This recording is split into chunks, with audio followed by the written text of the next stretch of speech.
Hooray! We are ready for sounds in motion for the letter H. Put your hands by your mouth and blow out the sound. Just air.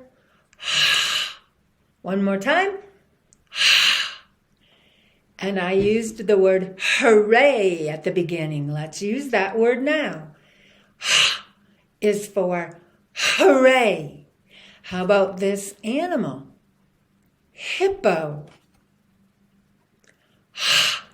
Is for hippo.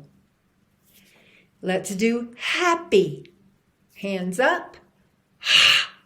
Is for happy. Let's try. What else could we do? Is there a color? Is there a food? How about a size? Huge. Is for huge. Huge.